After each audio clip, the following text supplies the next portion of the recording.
Gospels. Can you describe what would have taken place here in the time of John the Baptist?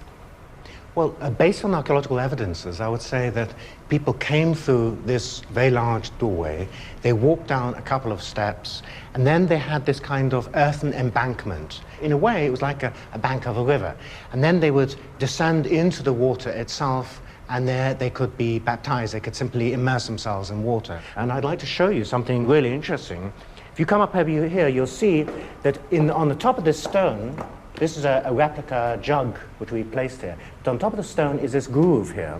And this groove is in the shape of a right foot, and it's for the placing of the right foot inside.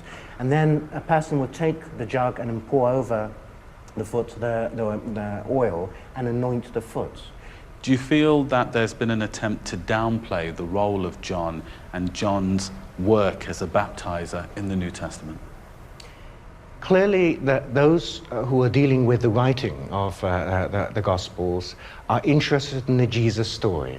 That's their goal. And they're only interested in John the Baptist insofar as it helps along the story. And of course, there are certain sort of elements there that they want to downplay in order to show that Jesus is the prominent figure and that John the Baptist is the precursor, the one who is waiting there in the wings, preparing everything for the time that Jesus will arrive.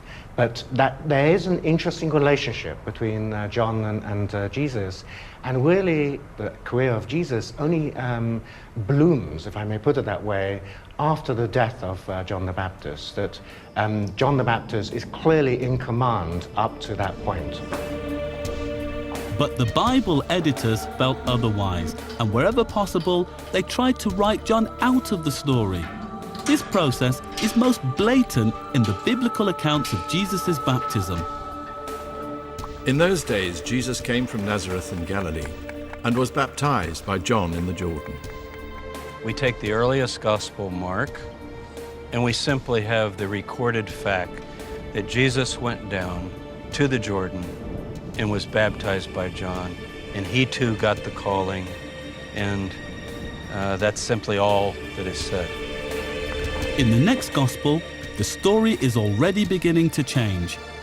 Then Jesus came from Galilee to the Jordan to John to be baptized by him. John would have prevented him, saying, "I need to be baptized by you, and do you come to me?" Although it mentions John baptizing Jesus here in the Jordan River, John is said to protest that he is not worthy of such a task.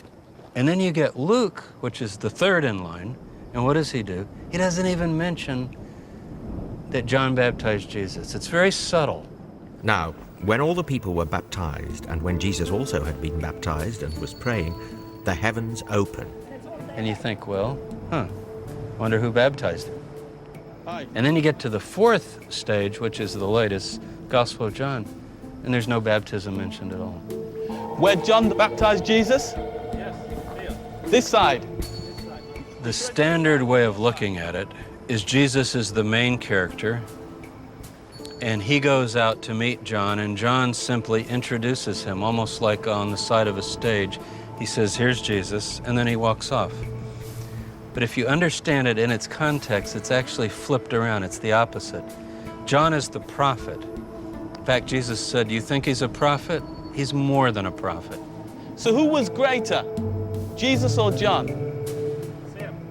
They were the same. Yes. You think they were the same? They were both prophets.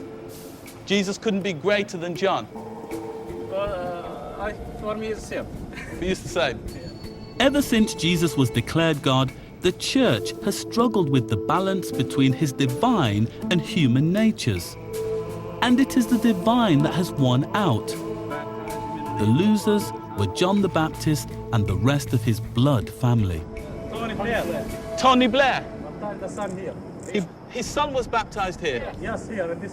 Oh, that's good. That's good. He needs all the help he can get.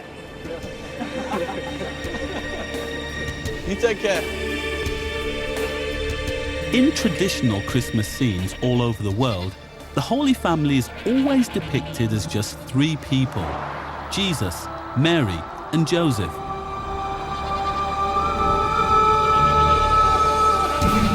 But deep in the Judean desert, there is an ancient monastery that has a very unusual icon that includes a mysterious fourth member of the Holy Family. Hello. Hello, are you the priest? I'm looking for some pictures that you have of the Holy Family's flight into Egypt. For the last 2,000 years, the Roman Catholic and Orthodox churches have done their best to hide a scandal at the heart of the Christian story. It concerns Jesus' blood family, and in particular, the role of his eldest brother, James. Oh, right, yeah. Who is there? Who are the people there? Maria, Mary, yeah. Mary. Jesus Christos, Jesus, yeah. Iosif και Ιάκωβος. Or James. James. So, who is James? Αδελφός του Χριστού, αδελφόθεος τον λένε. He's like the brother of Jesus. Like his brother, but he's not his brother. It seems to me that this is very confusing. Ναι, από την ήταν και του Ιωσήφ. Ah, sorry. Joseph, father Jacob. Yes. Okay, so Joseph is the father of James, Yeah. but Mary is not the mother of James. Mary, she's the mother of Jesus. Right, okay. You're saying that James is the son of Joseph, but Mary is not his mother. But it's still fascinating because it's a picture of the Holy Family and there are 4 of them. Despite the Church's best efforts to deny his blood relationship to Jesus, I believe James is one of the most important figures in early Christianity, at least as significant as its traditional founders, Peter and Paul. Paul refers to James as the first of the 3 figures he calls the pillars of the Jerusalem church, James, Peter and John. Puts James first, even before Peter, in that context. I think if you look hard at the New Testament, you can see that James really was as important a figure as Peter and Paul.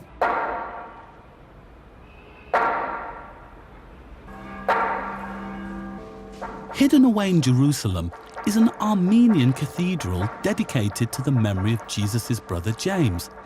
It is supposed to be built on the site of his tomb.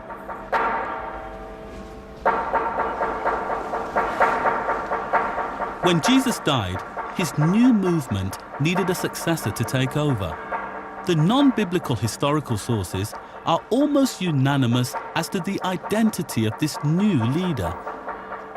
The disciples said to Jesus, "We know that you're going to leave us. Who will be our leader?"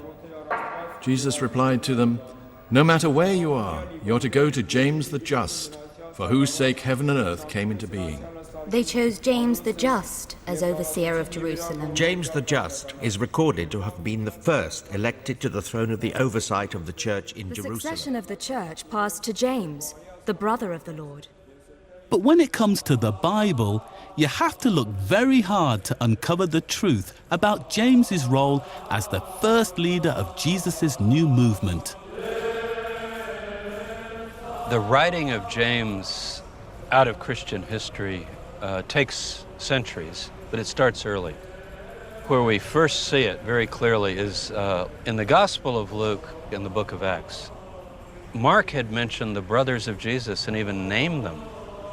Luke comes along, he's got Mark as a source, and he comes to the passage where Mark mentions the brothers and he just deep sixes it. It's gone, it's not there. Now he gets to the story of the early movement after the death of Jesus, book of Acts. It's got 28 chapters. By chapter 9, it's all Paul. Now, in those first chapters, James is mentioned a couple of times, and it's even acknowledged that he's the leader. But it's almost a grudging admission. Oh yes, there was this guy James, he was in charge, but Paul came along and that's who we're really interested in. That's the beginning of the story of the writing out of James, I think, from history. It's the New Testament itself, writes him out. But there were certain events in James's life even the Bible writers could not ignore. 20 years after Jesus' death,